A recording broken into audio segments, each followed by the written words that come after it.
இது எங்களுடைய plinth beam விவரங்க. இந்த பிளிந்த் பீம்ல ஸ்டீல் கம்பிகளை எப்படி அமைக்க வேண்டும்?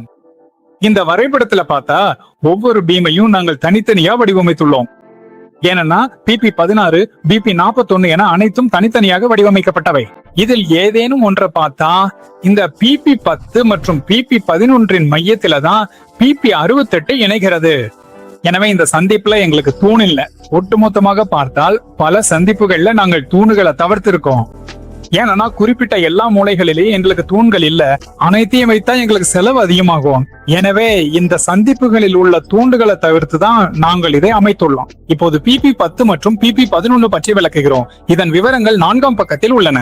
இதுதான் அந்த விவரம். இது வெளிப்புற பகுதி என்பதால் பிளிந்த் பீமின் உயரம் 60 சென்டிமீட்டர் ஆகும். 8 மில்லிமீட்டர் கம்பிகள் 12 சென்டிமீட்டர் இடைவெளியில வளையங்களால் அமைக்கப்பட்டுள்ளன. இந்த பீம் இணையும் இடத்திலிருந்து, அதாவது அந்த இடத்திலிருந்து தாங்கு தூண் இருக்கும் இடம் வரை நாங்கள் இதை அமைத்துள்ளோம். இதத்தான் 3 பகுதிகளாக பிரித்துள்ளோம். இதை மீண்டும் X, Y, Z என 3ஆக பிரித்துள்ளோம். இந்த பகுதியை வெட்டி பார்த்தா 12 மில்லிமீட்டர் கம்பி தெரியும்.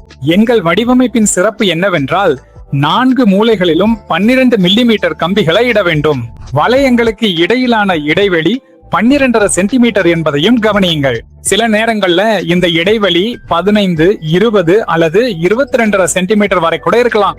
ஆழ அதிகமா இருப்பதால பக்கவாட்டுல 8 மில்லிமீட்டர் கம்பிகளையும் நாங்க கூடுதலா வச்சிருக்கோம்.